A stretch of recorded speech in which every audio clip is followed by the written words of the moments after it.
Frostborn, it's been in and out of the limelight all these months, years even. The game that seemed to take all of the mistakes from Last Day on Earth and correct them. That means the game had real multiplayer, player versus player, trading, in quotes, we'll get to that later, stuff to do with your friends, and so much more. A while back, I made a video on the topic of the day Frostborn died, which didn't quite hit the mark I was looking for, and about half the documentary you're seeing now, which also doesn't quite hit the mark either. But now that the game is about to go into official global release, I really don't think that this video served the idea I was trying to aim for. The game's history and route to getting where it is today is truly something fascinating. But the question is, how? Why? How is the game that was seemingly left buried under its own terrible changes and lost to the test of time come back from the grave? And why is that game back? And how does global throw a wrench into this system? Well, the answer is actually more complicated than you think.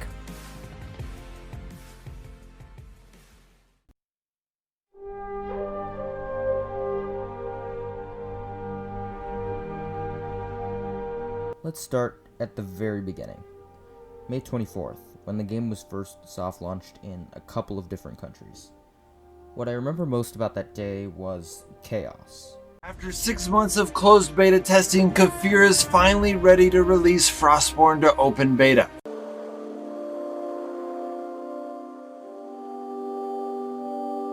The game just sort of appeared, seemingly out of nowhere to the community.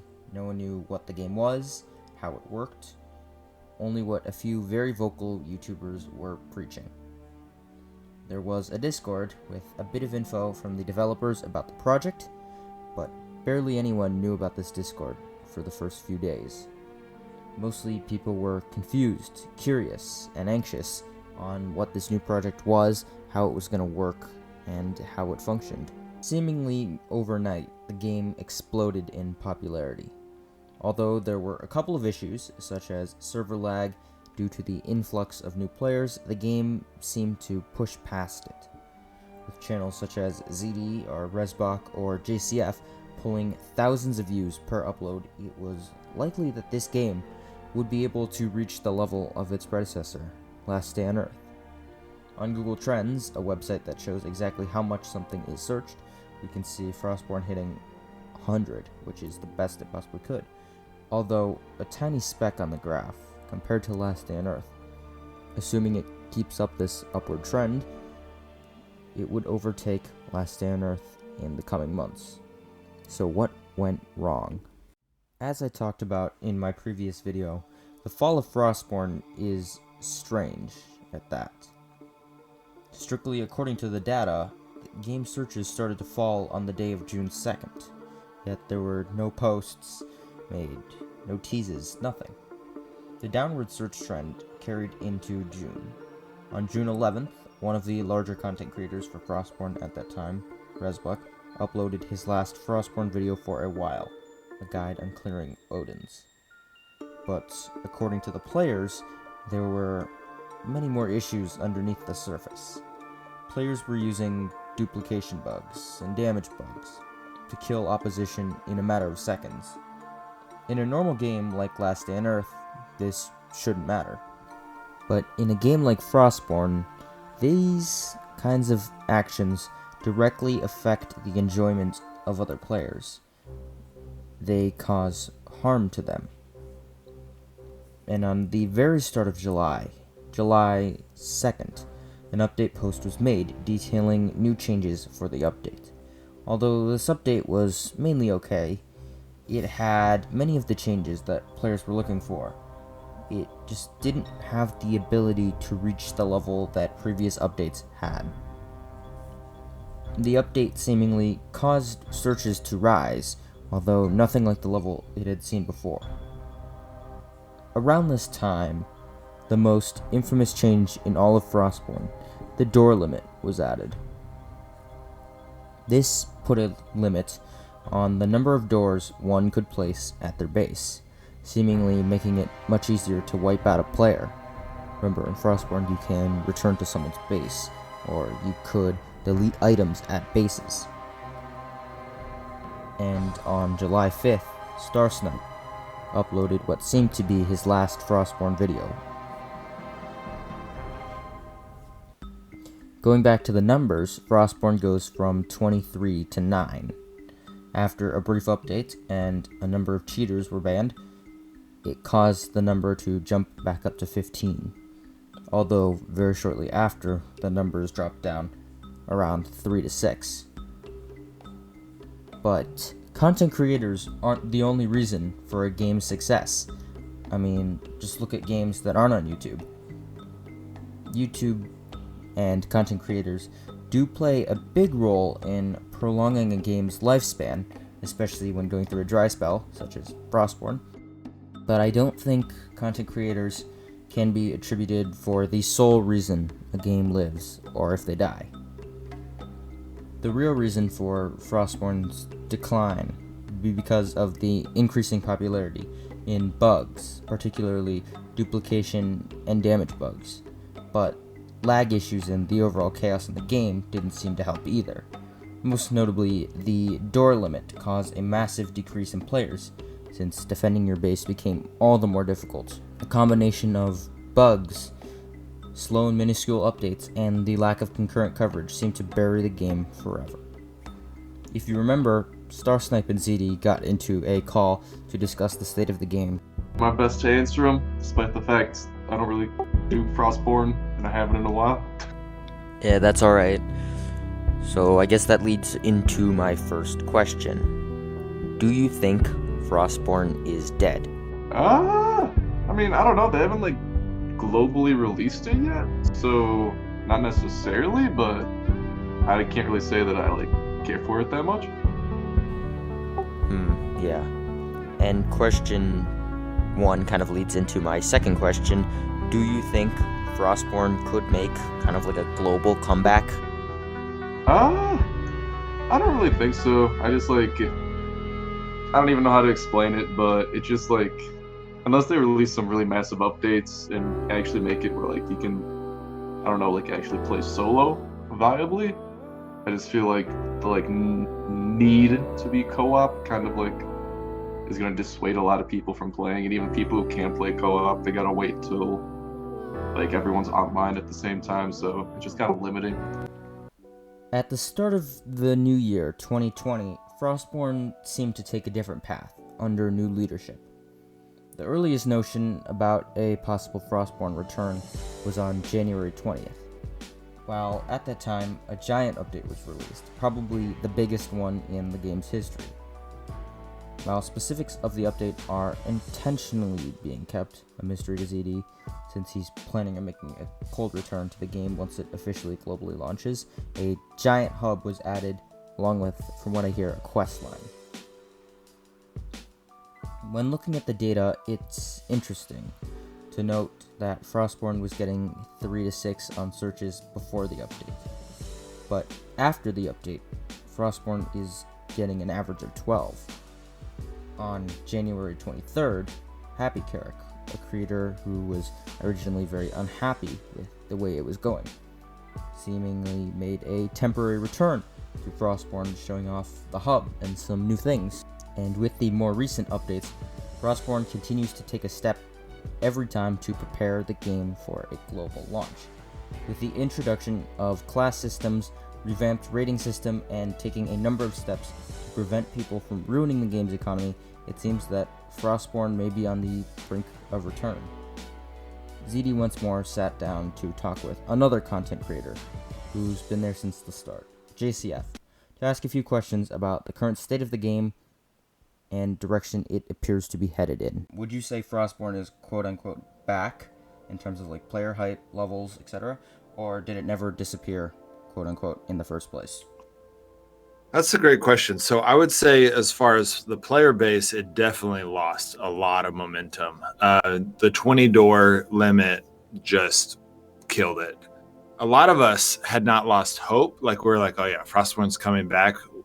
It's just not yet, not until they figure out what they're gonna, till they work on it some more. But they have worked on it. And the main thing that has bringing it back, well, two things. First, they kind of fixed the door limit and the fact that they fixed the rating system. So now it's not as important to build up a giant base with hundreds of walls to protect yourself. It's pretty easy to to protect your base now. Ooh, okay, good. I know I kind of quit because my whole base got wiped out. I know a lot of people did. As time got closer and closer to May 25th, the 1-year anniversary of Frostborn, everything seemed set. Global appeared to be right around the corner, and as Frostborn seemed to rise again, more stuff seemed to happen. Energy was doubled, and something happened with the repair bench. Although it was kind of broken before, it was made a personal item, meaning people can only use their specific one, not their group members. This, coupled with a couple of other changes, such as making PvP only drop items in the inventory excluding armor worn in fights, which was later reverted, caused Frostborn to spiral. The developers announced the game would be delayed for a while, at least until they got their plan ready for the game. I remember I was recording with JCF for the second documentary, the one about Last Day on Earth, and he estimated, me agreeing, that it would be at least another few months. Would you say Frostborn has a lifespan? And if so, how long do you think /C it could be? That's a great question. I would say that the lifespan of it right now, if they released it globally, they kept, they're having some lag problems right now. So if they fix all the lag problems and they keep the game running decently well, I would say as is, it has a lifespan of about 1.5 years. Does Frostborn, at a global level, do you think it has the capability to overtake LDOE? I definitely think it will. And the reason why I think that is because, one, I think that's where the devs are putting their work. I mean, if you look at the different updates of the different games, Frostborn, it's already more advanced, especially in the last year of closed beta. I mean, if you look at just the skill system, but if you compare them back to back, it's just like night and day difference. Frostborn has the technology to do a lot of other things, like graphics. I mean, the graphics in Frostborn are just so different. Loading screens. I don't know why a single player game has worse loading screens than a multiplayer game. I think as long as the devs keep developing it, whether that's because of technology or because of whatever, it's going to eventually. So I think it'll take a long time, but yes, I think it will overtake Last Day on Earth. On October 16th, 2020, it was announced that the iOS version of the game would be delayed for about a month. I and many other players took this to mean that the game's global update would be pushed back until then as well. However, on that following day, October 17th, 2020, at approximately 8:39 a.m. Eastern Standard Time, Frostborn dropped globally for Android users. What soon followed was a time of chaos, content creators trying to get their videos out, people trying to progress on the new servers, and a wave of excitement rolling over everybody ready for this launch. Everybody except for iOS players. Do you still think that's the case after these last few months, the summer months, and have those affected your answer? Because I do believe that Frostborn has the potential to last forever, at least at some level, because of multiplayer. And unlike Last Day on Earth, multiplayer it just makes the game fresh. So I would say, as far as longevity of Frostborn, I would say it's still at it 1.5 years. Just if they don't make any changes, just because eventually people are going to get bored. Frostborn is Kafir's secret plan to fulfill the Last Day on Earth dream. And I think that they're going to hit it hard. I don't know why they're not sharing more information about it. I don't know why they're not building more hype up about it. Once global happens, it's going to be their new focus. So that leads me to today, the official global launch of Frostborn, the true global launch of Frostborn on both platforms, Android and iOS. It's been a long and slow route, but hopefully a rewarding one with plenty more story to tell. I feel like you already stole my last question, which was final words to say to those who might be considering the game due to global, or maybe those who left it and are considering a return, any words to say to them. But I feel like you already touched on that really well. Well, I do have one thing to say, and just, I feel bad. There are people that they just love the zombie theme in a way that the Viking magic, swords, all of that stuff will just never hit that spot for them.